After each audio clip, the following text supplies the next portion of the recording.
pagi, Pak. Assalamualaikum.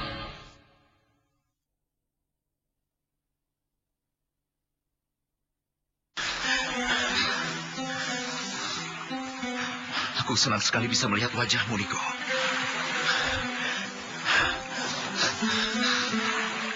Aku selalu membayangkan dirimu. Di mana dia? Sedang apa dia? Apa dia masih hidup?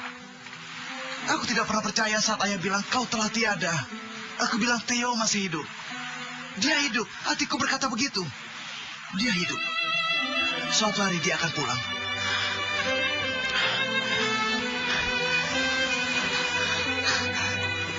Ayo, waktunya kita pulang ke rumah, nak. Kau pasti lapar, Theo, ya? Aku bisa menghabiskan semua ikan itu, ayah. Kau selalu menghabiskan jatahku.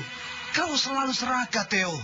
Tapi setelah kau kembali, kau tidak boleh lagi menghabiskan seluruh ikan di Parga.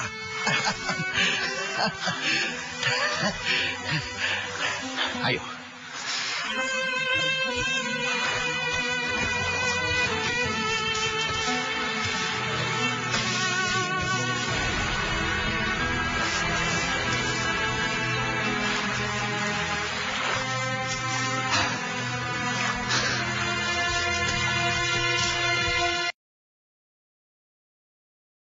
Ibu Suri mengatakan hal-hal yang buruk. Ternyata perasaanku tidak berharga. Jangan menghakimi dirimu sendiri. Mereka hanya marah karena kau segalanya bagi mereka. Semua akan berakhir. Percayalah pada waktu. Itu obat yang terbaik. Coba lihat diriku. Sekarang Baginda kembali ingin menemui aku. Bukankah itu mukjizat? Syukurlah. Aku tahu kalau kakakku hanya ingin memberimu sebuah pelajaran.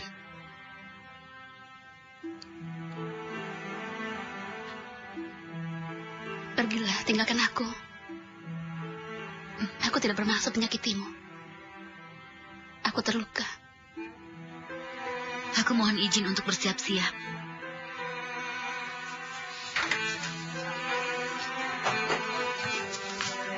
Bibi, kami akan menemui ayah. Ayo ikut.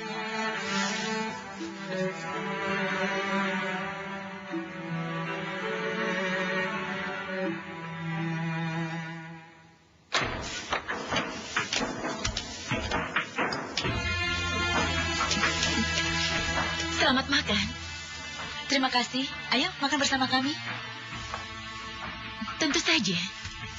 Aku rindu makan bersama dengan kalian. Putri Huram. Aku akan batalkan pertunanganmu dengan Mehmet Celebi. Aku bisa lihat. Psikolog juga ketua lembaga seni budaya Muslim Nahdlatul Ulama. Baik, sebelum kita mulai diskusi, mari kita buka bersama dengan doa. Silakan.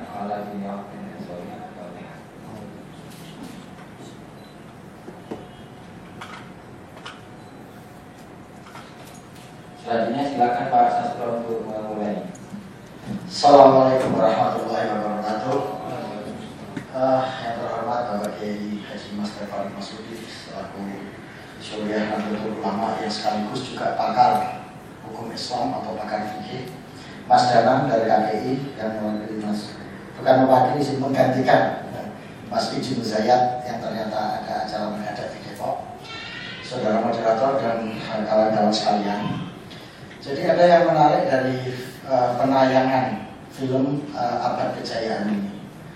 Saya tidak mengomentari film ini, gitu. Tapi saya di sini menunjukkan bahwasannya persoalan-persoalan keagamaan di kalangan masyarakat kita yang berkaitan dengan simbol, berkaitan dengan ritus, itu sangat peka, sangat sensitif di kalangan masyarakat.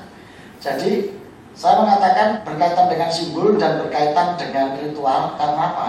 Karena hal-hal yang sifatnya substansial nggak pernah dihiraukan. Hal-hal yang sifatnya lebih mendasar dengan ajaran Islam mereka nggak hirau. Kalau ada orang miskin terlunta-lunta itu mereka nggak merasa itu pelecehan Islam. Kalau ada koruptor yang makan harta rakyat semau-maunya, dia nggak merasa. Untuk penghentian sinetron ini, menurut saya bukan suatu usulan yang tepat. Bukan suatu usulan yang bijaksana. dalam rangka kita menegakkan, dalam rangka kita membela atau meluruskan sejarah-sejarah Islam itu. Ada beberapa alasan. Yang pertama, bahwa film ini kan sebetulnya bukan film dokumenter. Ini sebetulnya film drama,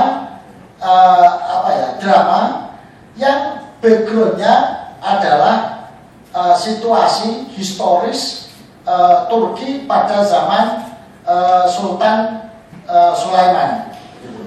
Jadi itu.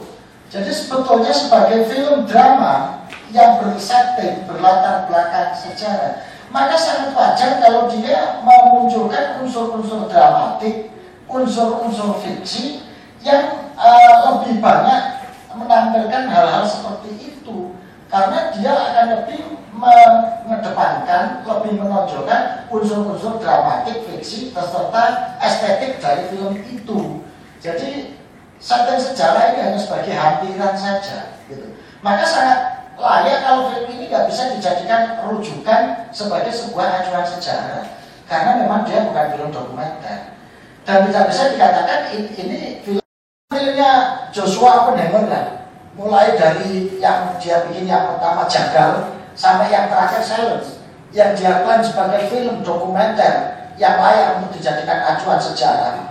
Itu menurut saya juga banyak unsur dramatiknya, banyak unsur fiksinya yang tidak sesuai dengan fakta sejarah yang ada. Ini repotnya sudah film kayak begitu diklaim film dokumenter, menjadi acuan sejarah, menjadi pijakan, membuat analisis sosial dan lain sebagainya. Jadi ini yang harus didudukkan dulu, bahwa film ini bukan film dokumenter. Ada pemicunya. Kalau nggak ada film ini, nggak ada sinetron ini, saya tuh nggak yakin sejarah Islam yang hebat, sejarah Islam yang dahsyat itu kembali menjadi perbincangan masyarakat. Ketika orang sudah tergila-gila pada politik, tergila-gila pada ekonomi, tergila-gila pada sistem hukum yang kayak begini, akhirnya perdebatan terhadap sejarah itu menjadi sesuatu yang terpinggirkan dan menjadi tidak penting. Dan ini itu akhirnya juga tidak memicu perdebatan di kalangan umat Islam. Nah, sebelum kita lebih lanjut, Mas Dar akan memberikan perspektif kepada kita tentang bagaimana kita menyikapi sebuah karya seni, ya, terutama itu bagaimana Islam fikih atau ya teologi kekuasaan yang pertama itu hidup pada akhir Khalifah Abbasiyah, jadi ya, abad ke-4 terakhir. Itu penulis buku tentang teologi kekuasaan yang pertama.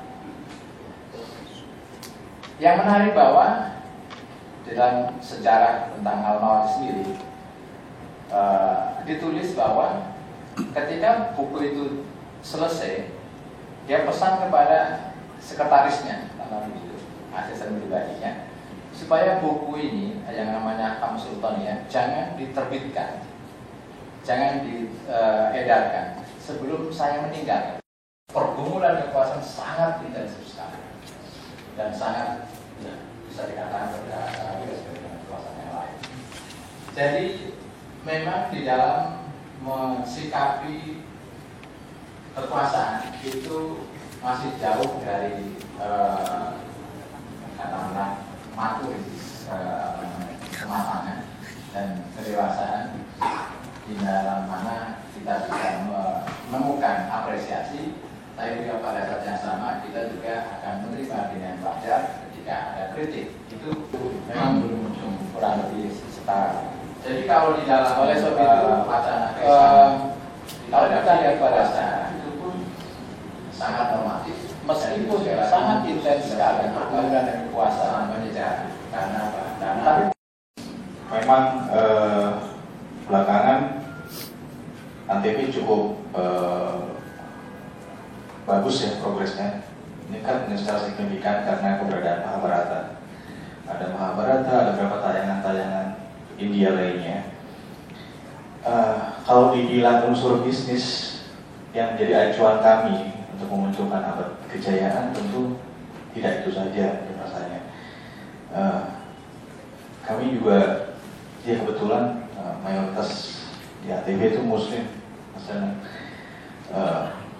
dan kami ingin dong untuk memunculkan warna baru selain mungkin Mahabharata atau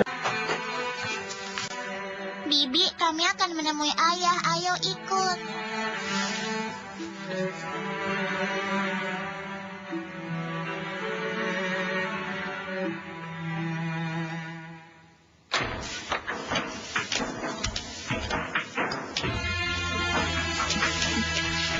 Selamat makan. Terima kasih. Ayo makan bersama kami. Tentu saja. Aku rindu makan bersama dengan kalian. Putri Hurrem. Aku akan batalkan pertunanganmu dengan Mehmet Celebi. Aku bisa lihat bara api cinta di hatimu. Aku putuskan untuk menikahkanmu dengan Ibrahim. Pertama kau harus menikah dulu. Baru mereka boleh membawa jasadmu pergi dari sini.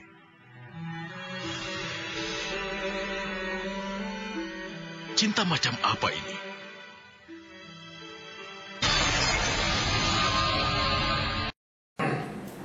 Sebelum saya ingin menyampaikan tentang materi ini, mungkin saya ingin menyampaikan juga bahwa penyiaran kita ini di dalam Undang-Undang 32 itu diarahkan untuk yang pertama meningkatkan moralitas masyarakat, kemudian mengukuhkan jati diri bangsa, meningkatkan kesejahteraan, kemudian memberikan informasi atau tayangan yang sehat, yang seimbang dan tidak menyesatkan.